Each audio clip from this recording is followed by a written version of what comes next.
Welcome to Energy Stew. This is Peter Roth, your host.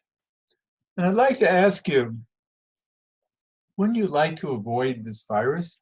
Wouldn't we all? Well, it's around, and we have to do our best to strengthen ourselves and survive through it, not only for ourselves, but for everyone we love and care about, and for everyone anyway.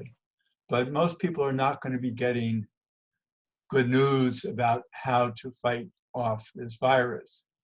It's pretty bland news actually out there. So this show is to give you better tools and to give us, all of us, me too, better tools. I've asked a recent guest on Energy Stew, who really has a lot of wonderful information for us, Dr. Howard Robbins. He's an old friend and he does his research.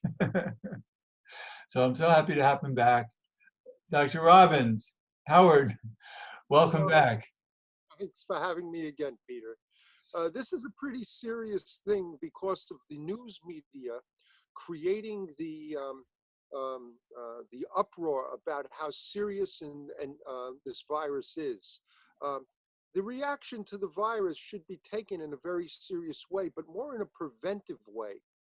I don't know what people know about it, but I think we should talk a little bit about the virus itself, and then we can, if this is okay with you, we can get into the ways to help prevent it and or minimize it, and then again treat it if you do get it.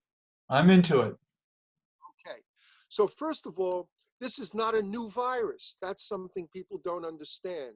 Coronavirus has been around for years, many, many, many years. Apparently this has been developed into a weaponized virus because it contains some of the traits of HIV that penetrate the cell stronger. It has like spikes on it that haven't been seen on coronaviruses before. Well, let's discuss that. It may or may not have been made weaponized purposely. It could have just developed that way because viruses mutate. And that's one of the problems with vaccinations, which we can get into later. Because the viruses mutate, this virus easily could have mutated into the form that it's in. And as we're speaking, it's probably mutating again and again and again. So that's where the problem lies. Now, if you want to describe the virus, it's very easy to describe. It looks like a dryer ball. If everybody knows these little rubber balls with all the little bumps that are on it that you throw into a dryer when you want to dry your clothes, it looks just like a dryer ball. Now, all the little bumps that are on it are made up of two different proteins. One is a protein, a combination of sulfur and hydrogen called the thiol or sulfhydryl group. And the other is made up of tryptophan, okay? And these are held on very weakly, actually, by a single bond to the rubber ball, the dryer ball itself. But it's coated all over with them. Now, what these little groups do is they act like glue. So when they get into your lung cell, when you're inhaled and the virus cell gets in, they act like glue and they attach on to one of your lung cells, and then they can sort of like get inside the cell that way, gripping on, and allow the virus to replicate, causing and doing all its damage. Right, and these look like friendly chemicals that are on this, so the cell wall thinks, oh, these are my friends, I'll let them attach. So what's necessary is to, there's two ways to approach it. One way is to prepare your immune system to fight this better, and that we'll talk about. And the other way is to find a medicine that can actually treat it. So it's much easier, I guess, and we do have a limited amount of time to talk about a medicine that will work. Now, the good news is, since you have listeners from all around the country, possibly even the world, all around the world in the country, there are doctors that are doing various forms of what's called intravenous ozone therapy. And ozone is a gas, not a liquid. And ozone, O3, not O2, it's made from oxygen, O2. When ozone enters your blood, it steals an electron from anything that can't defend itself against it, such as these sulfhydryl groups and tryptophan groups that are the little bumps on the virus itself. By stealing those electrons, it punches holes in the virus.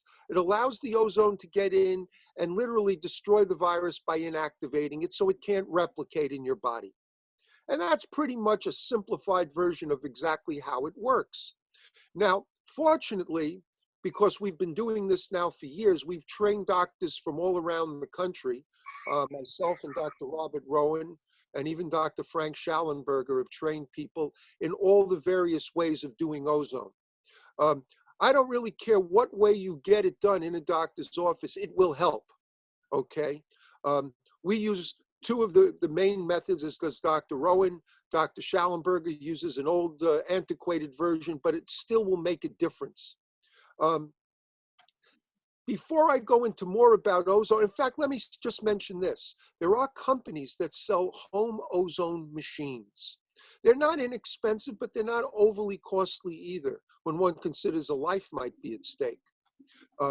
They run about $1,000, $1,200, and anybody that wants to can, because I don't make any profit from this, I'm not, they can call up companies like PromoLife or Simply O3, two good American companies, and tell them Dr. Robbins sent you and you want to get set up for a home care.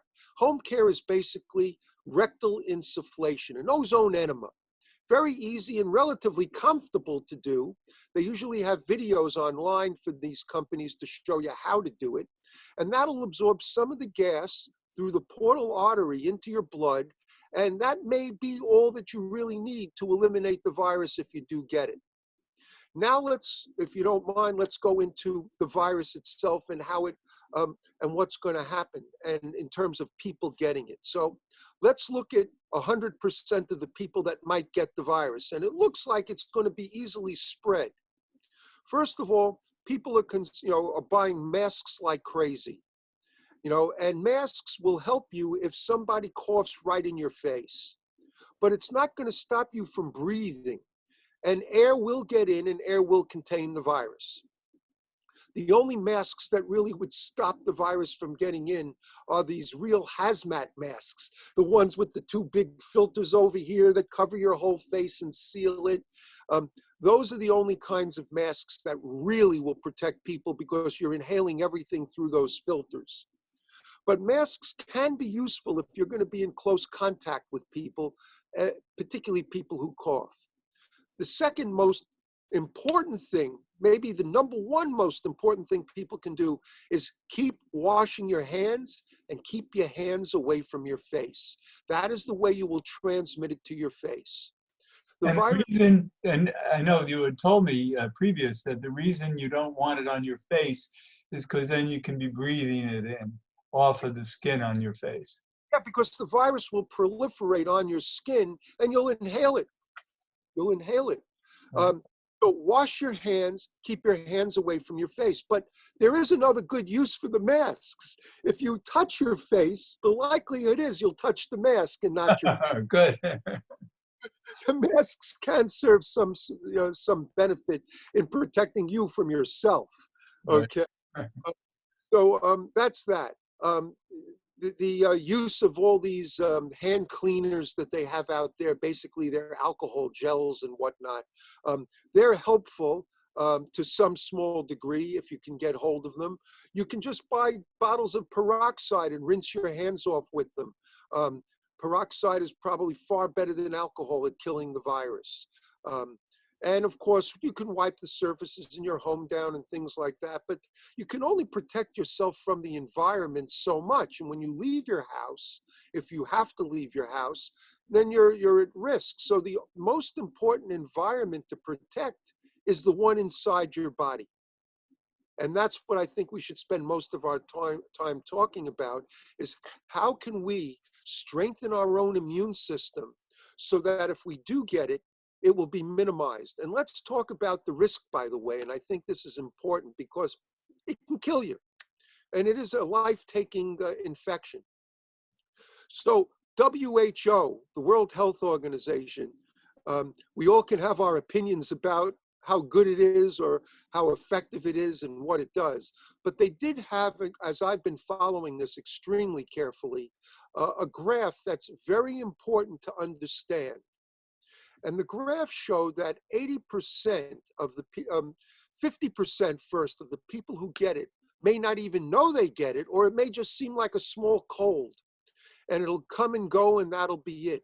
They did show that in that 50% group, you couldn't see it clearly, but it looked like maybe less than 0.5% might actually become very sick and die from it. And it's hard to understand why, because these people are usually people with stronger immune systems. Now, 30% of the people that get it will actually get pneumonia from it, a lung infection. They will get a viral pneumonia from it. They'll be sick. They may or may not be hospitalized. Many of these people are being sent home just to rest and drink fluids and do whatever they suggest to do at home, though we're going to make a lot more suggestions than that, okay? But they should survive it. And less than, again, 1/2, maybe of 1% of the people that get the pneumonia may actually die from it, likely because they had a very weak immune system too that wasn't recognized. Now, there's 20% of the people that get it that are really in the at-risk group. These are people with lung diseases. These are people with autoimmune diseases, and generally elderly, okay? You may have children who aren't eating well, thus they have a weakened immune system, overworked, underfed. Perhaps they're not getting enough sleep and rest. And so you may have some children in that high risk group as well. But generally people over the age of, let's say, 75 or 80. The WHO says 80, but I'm thinking 75 today because many people in their 70s are not like you or me, that they're not in the best of shape or condition. Well, this group has a very high percentage of death. Right now it's 15%, but it likely is considered to be higher than that. Wow. This group, overall, the total death rate is only 3.4% so far as we know, but we can't get the truth out of China, so we don't really know what the real numbers might be. So And China also is treating people alternatively. In the United States, they don't use alternative measures. Absolutely. So right now, that's the situation that we're faced with. So if you're in that high risk group, you should be strongly doing everything we suggest today. And if you're not in the high risk group, you may be taking a small chance not to do what we're suggesting. All right. Now we're about halfway through the show, so we really have to give people a lot of good, quick information. Okay, so first of all, you want to do anything that you can to cleanse, detoxify, and boost your immune system. And not in any particular order of importance. In fact, I may hold the most important thing for last, is you want to do a cleansing diet. That would be very helpful. Maybe a juice fast for a few days, but a cleansing diet. A lot of raw vegetables, raw foods are very good to cleanse and detoxify because they contain, as you know, phytonutrients and phytoenzymes. You Right. want to, And the immune system has enough to deal with if we're toxic, let alone get another virus added to the toxins. now, chlorophyll products are very helpful.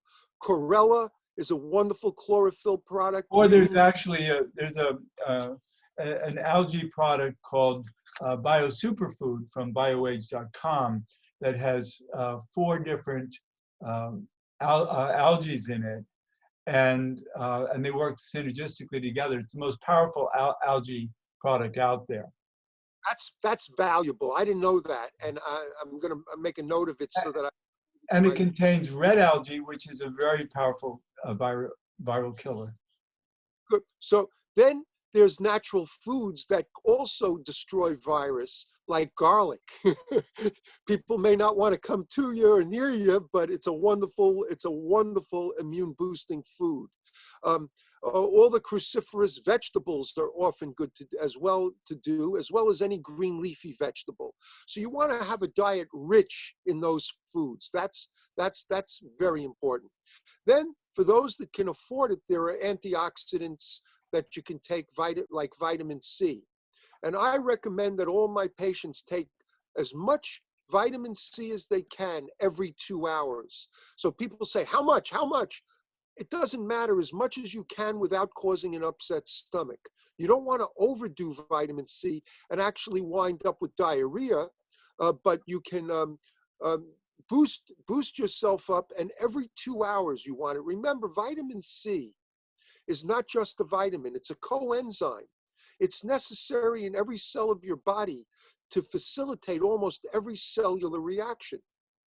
The next thing all my Oh, patients... by the way, liposomal vitamin C, which means vitamin C that's encased in fat, penetrates the cell wall even better. And you're familiar with one that's made by Dr. McCullough, although apparently so many people are buying it now, he's been out of stock. But there are other liposomal Cs around, people can find them. Well, that's because people are fearful and they realize vitamin C is so important. Right. And yes, all the liposomal Cs are probably the best way to go.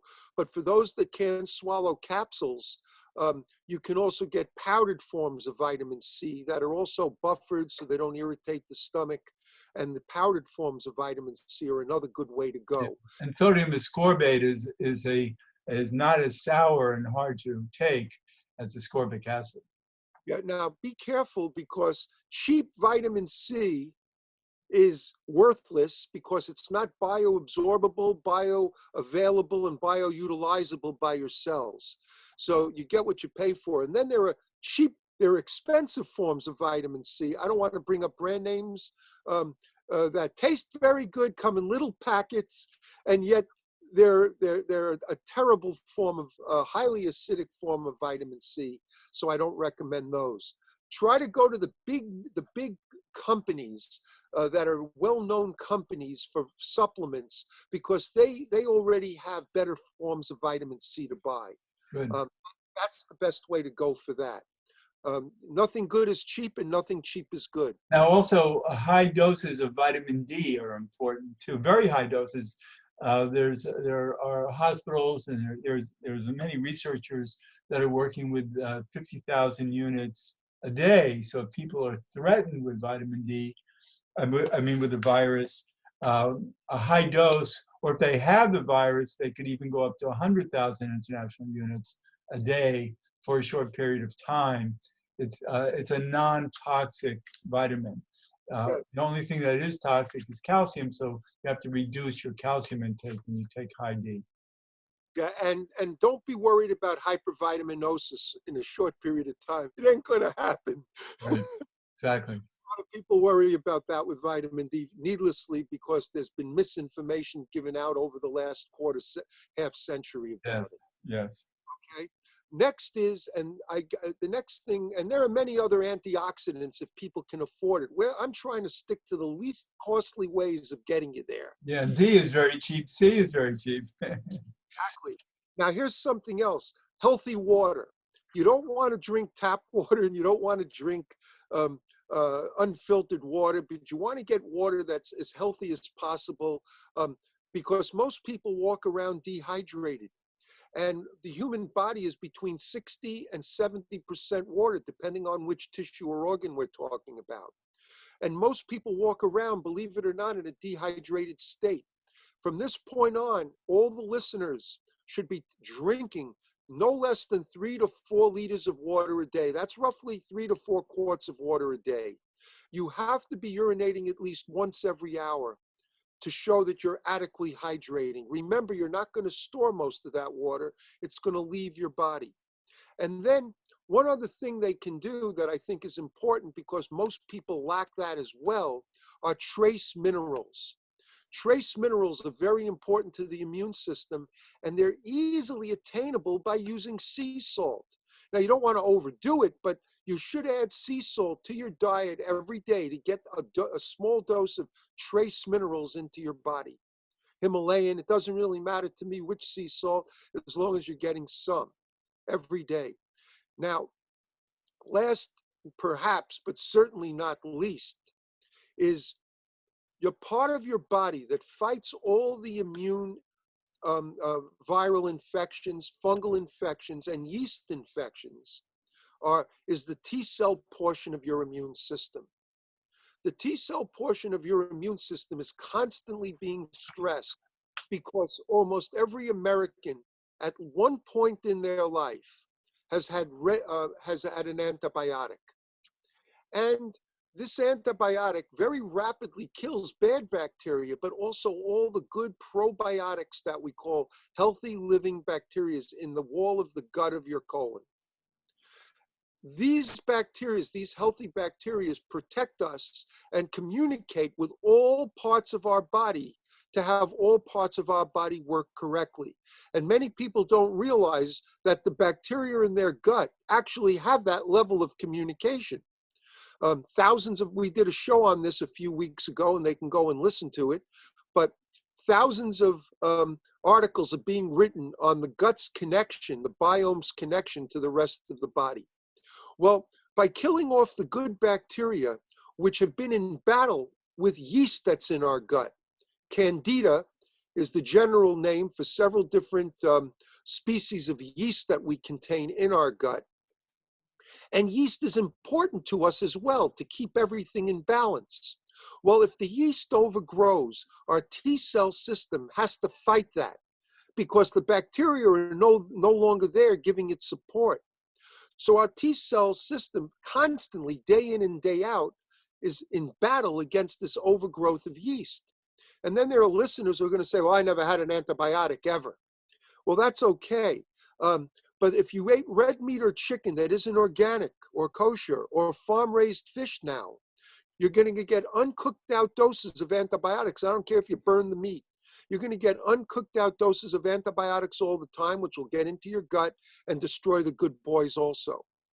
So virtually everybody needs to strengthen their T cell system by getting yeast in balance again. And the only way you can do that is through probiotics. Okay. Live probiotics, not dead probiotics. Well, that's where manufacturers are very interesting because everybody knows, all the manufacturers too, how important probiotics are, the healthy bacteria that we need in the wall of our gut. The problem is when we take a capsule, powder, or tablet, they're allowed to put on the label alive at the time of manufacture, which is true.